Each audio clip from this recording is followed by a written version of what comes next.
I'll make him an offer he can't refuse. That's just one of the many iconic, quotable lines from The Godfather. But I'm not talking about the pop culture juggernaut that is Francis Ford Coppola's film. I'm talking about the book by writer Mario Puzo. The Godfather was published in 1969, but with the film version following just 3 years later, the original story often gets lost in the cultural zeitgeist. But echoes of The Godfather in both the film and the page linger all over New York, where much of the story takes place. And joining me now to help separate the film from the book, from some of the real-life people that inspired Puzo's timeless characters, is Eric Ferrara, founder of the Lower East Side History Project and guide to its Mafia walking tour. Eric, welcome to the program. Thank you very much for having me. So, of course, I quoted one of the most famous, or what I think is one of the most famous lines, but so many people will quote The Godfather, you know, leave the gun, take the cannolis, etc. Yes. And we consider ourselves to be maybe experts from having seen the movie over and over and over again.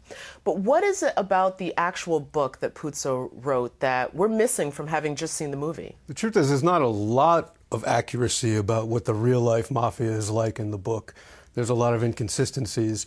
There's certain examples, like when Vito Corleone kills the boss of the neighborhood, which was La Mano Nera, the Black Hand back then, before it was actually known as the Mafia. That was the foundation of what became the Mafia in America. You don't just become boss next day.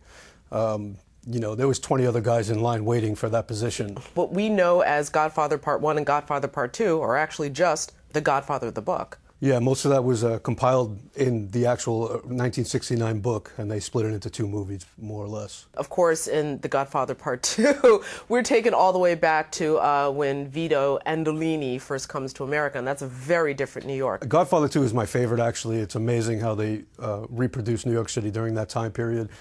But you have to realize by the time that they get to in the Godfather 1 series, it's the 1940s and 50s. They're just coming out of Prohibition, which everybody was making money. So now all of a sudden a multi-billion-dollar industry essentially is taken away, and the mob is fighting for different illegal activities all over the country.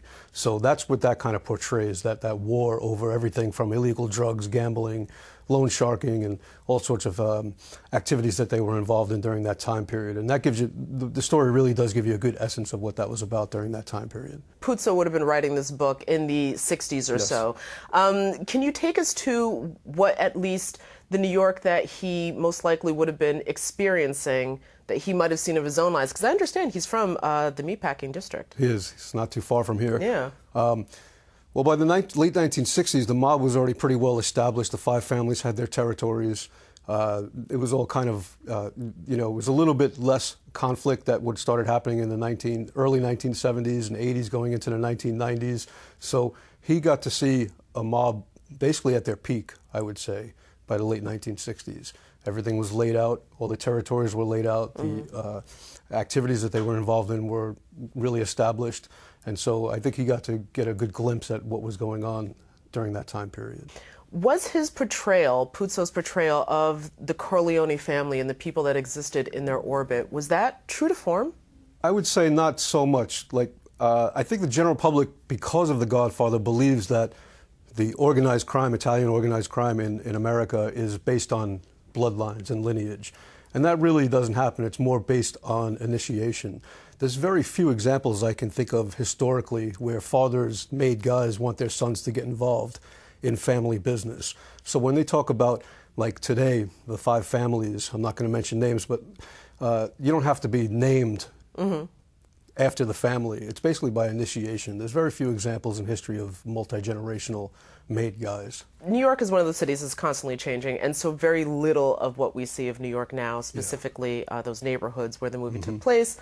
There's not much left that hasn't been completely renovated. I would say you walk down to Old St. Patrick's Cathedral on Prince and Mulberry Street. That was the altar scene at the end of Godfather 1.